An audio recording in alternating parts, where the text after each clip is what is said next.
The secret to quitting any vice, any addiction, anything that you've been struggling with for a sustained period of time.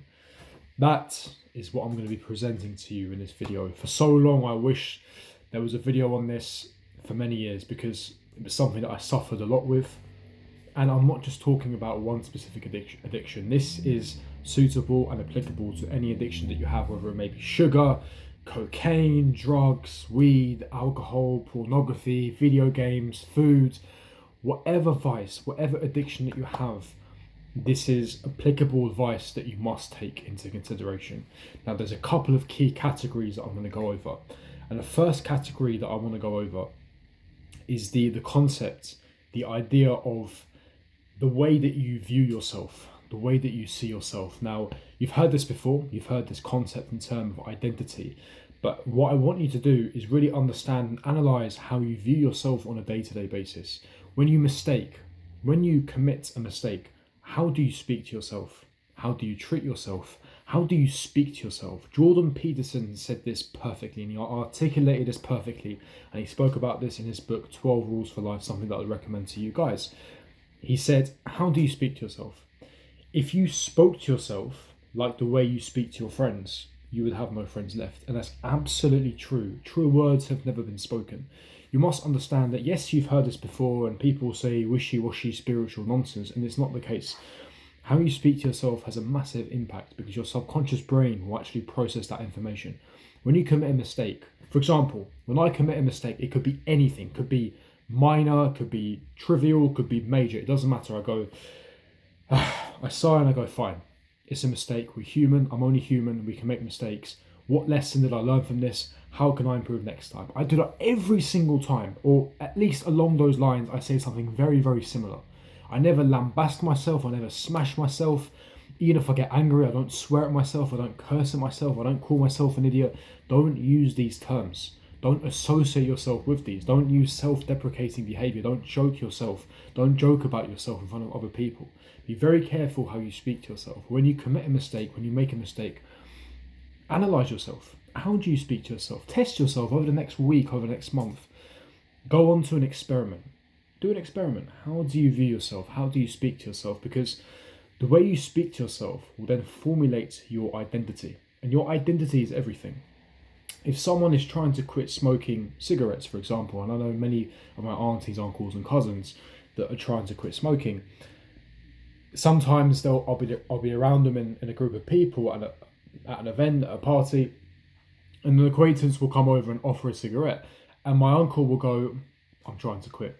Wrong paradigm. Immediately wrong paradigm. I know for a fact that he's going to relapse and fail and start smoking again. Why? Because it's the way he said it. He said, I'm trying to quit smoking. It's all about the identity. It's a paradigm shift. You're not trying to quit.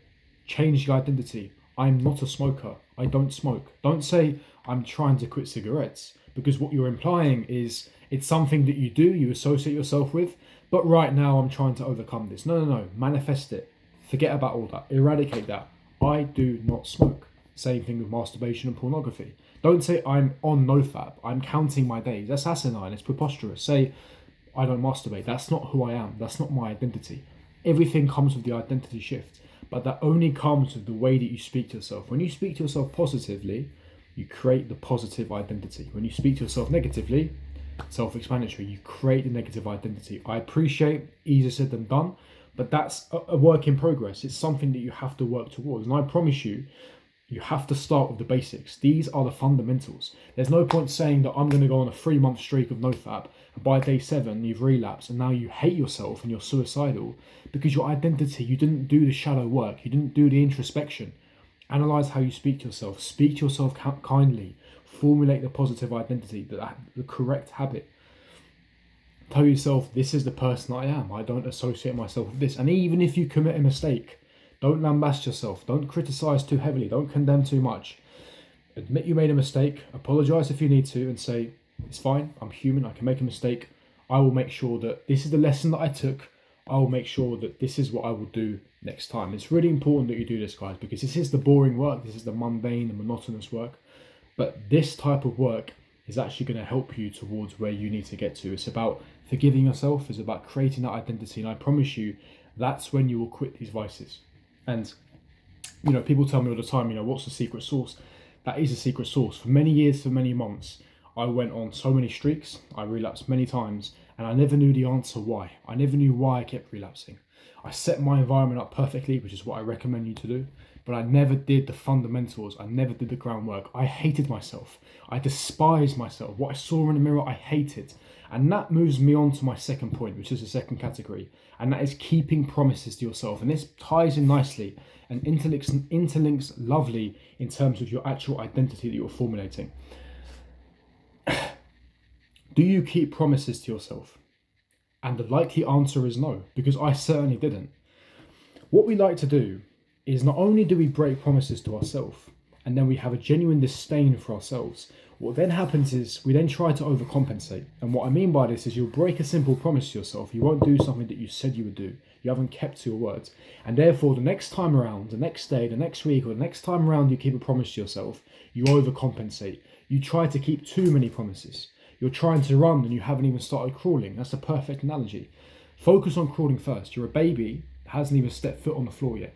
Just try to learn to crawl. Start with the small wins, because that's the only way. You have to build up trust of yourself.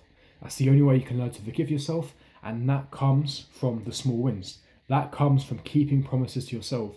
The reason why you set big goals and you don't genuinely believe you can achieve them is because you don't trust yourself. Your subconscious brain perceives you as a liar. You don't actually genuinely believe that you can attain this goal because you don't keep promises to yourself. You continuously lie to yourself. You tell yourself that you're going to wake up at 5 a.m, but you're there at 8:30 still in bed. You tell yourself that you're not going to drink Coca-Cola tonight, but you drink a litre of Coca-Cola. You tell yourself that you're not going to watch porn tonight, and you end up watching porn. Forgive yourself, absolutely.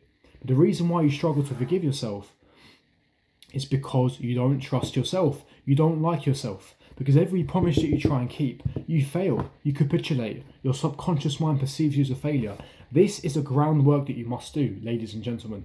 This is the fundamentals. You have to build small wins by keeping smaller promises at first. Just do something very, very trivial and basic, and then you can build it up.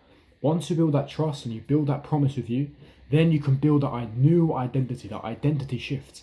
And then when you commit mistakes, you can forgive yourself, no problem. And then you will notice then, and this is not an easy process, but you will notice that one by one, your vices eradicate, you start to get over your addictions. But it all comes down to the fundamentals. This is what you must practice. You can sit here and ignore this advice, but I promise you will come back to this video in 6 months or a year or in 5 years, and you will say that this was correct. Because I tried many alternatives. I tried to go under it, I tried to go over it, I tried to go around it for years and months, and I continuously relapsed on any addiction that I had.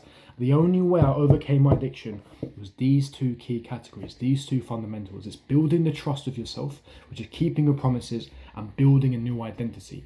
That is imperative. That is the key. Smash the like button, subscribe, hit the bell notification, and I'll see all of you guys for my next video. Peace.